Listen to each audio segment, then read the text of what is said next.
Maanta waxaa 46 sano laga joogaa markii ugu horeysay ee uu soo baxay wargeys ku qoran farta Soomaaliga. Waxaa sidoo kale maalintaasi uu manhajka dalka isku bedelay farta Soomaaliga.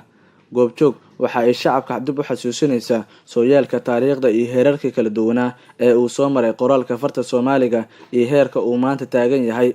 Sida ku qoran dastuurka qabyada ah, afka rasmiga ah ee Jamhuuriyadda Federaalka ee Soomaaliya waa af Soomaaliga. May iyo maxaa tiri 46 sano ka hor Soomaaliya ma aysan lahayn far qoran. Xilligaasi dalka ma lahayn far la qoro. Waxaa lagu xiriiri jiray oo kaliya dhanka qoraalada afafka qalaad iyo waliba suugaanta. Ummad walba waxa ay leedahay hiddo iyo dhaqan soo jireen ah, laakiin waxa lagu kala hormaro waa xifdinta hidahaasi iyada oo qoran. Sida dastuurkan cusub ku qoran, dowladda waa inay aruurisaa, ilaalisaa waxyaabaha taariikhiga ah ee dalka iyadoo horumarinaysa aqoonta iyo farsamada xilkaas lagu gudan karo. Dowladda waa inay horumarisaa dhaqamada iyo afka guriga dadka laga tirada badan yahay. Maanta waxbarashada waa mid ku baahsan guud ahaan dalka. Dugsiyo iyo jaamacado ayaa meel walba daadsan, laakiin nasiib darro waxaa wax lagu bartaa luqado shisheeye sida Ingiriiska, Carabiga iyo afaf kale oo aan Soomaaliga ku jirin, iyada oo af Soomaaliga isaga oo hal xiisad oo kaliya uu ku jiro jadwalka waxbarashada iskuulada dalka ka shaqeeya. Xafiisyada dowladda, qoraalada, bangiyada, xayeysiinta, jagooyinka iyo dhammaan hay'adaha dawliga ah waxaa lagu xiriiraa afafka qalaad oo afkeena ku soo aruuray oo kaliya ku hadalkiisa. Haddaba waa sidee qoraalka farta Soomaaliga?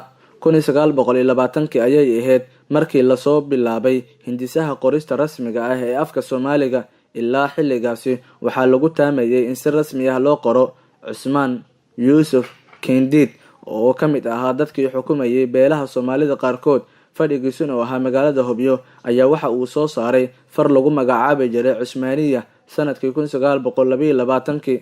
Fartaasi meelo badan dalka ayay ka shaqeysay, mana ahayn mid dalka oo dhan ku wada baahday.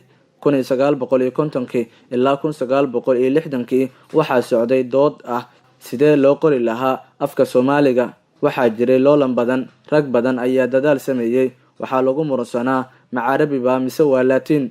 Ragga dadaalka sameeyay waxaa ka mid ahaa Ibraahim Xaashi Maxamuud iyo Xuseen Sheekh Axmed Kadare. Dhammaan raggaasi waxa ay soo saareen qoraallo farta intii u dhaxaysay sanadihii 1950 ilaa 1961. Julaay 1961 markii dalka xorriyadda qaatay, waxaa la soo bandhigay dhowr qoraal.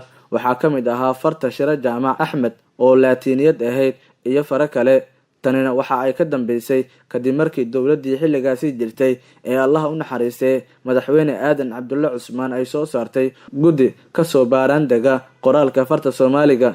Guddiga waxa uu ka koobnaa dadkan kale ah: Muuse Xaaji Ismaaciil Galaal gudoomiye, Yaasiin Cusmaan Yuusuf, Maxamuud Saalax Ladane, Ibraahim Xaaji Maxamuud, Khaliif Suudi, Mustafa Sheekh Xasan, Shire Jaamac Axmed, Xuseen Sheekh Axmed Kadare. Dhammaantood waxay ahaayeen xubno, halka Yuusuf Maygaag Samatar uu ahaa xogayaha guddigaasi. Guddiga hawshooda waxa ay ka socon weysay isqabqabsi dhexdooda ah, maadaama rag iyaga ka mid ahaa ay doonayeen in fartii ay soo hindiseen la qaato, sida Muuse Xaaji Ismaaciil Galaal oo isagu soo saaray far ku qoran alifbeetaha Carabiga ah sanadihii 1951. Waxaa kaloo guddiga xubin ka ahaa Xuseen Sheekh Axmed Kadare oo uu far uu leeyahay soo saaray 1952. Waxay guddiga ku taliyeen in farta Laatiinka la qaato, taasi oo u soo hindisay Shire Jaamac Axmed sanadkii 1961. Si kasta oo xaalka uu ahaado, dowladda Soomaaliya ayaa keensatay khubaro ka socday UNESCO si arrintaasi wax uga qabtaan. Taasina ma dhicin in laga miro dhaliyo oo weli waxaa sii socday isqabqabsiga taagnaa. Markii ay soo ifbaxday in farta Laatiinka lagu qorayo Soomaaliga, waxaa mudaharaadyo ka dhacay Soomaaliya oo lagaga soo horjeeday in lagu qoro Laatiinka. Waxaa dadka laga dhaadhiciyay in ay ka soo horjeestaan in lagu qoro Laatiinka, taasi oo masaajidda laga iclaamiyay in shacabku ay ka soo horjeestaan. Waayo ayay yiraahdeen Laatiinka waa Laadiin oo macnaheedu yahay farta Laatiiniga ah waa diin la'aan, iyada oo loo tiirinayay in farta Laatiinku tahay tan wadamada Islaamka ay ahayd ay wax ku qortaan. Oktoobar 21 1969 markii uu dalka la wareegay Allah u naxariistay madaxweyne Maxamed Siyaad Barre waxa uu dib u soo nooleeyay fikradii qoraalka farta Soomaaliga ah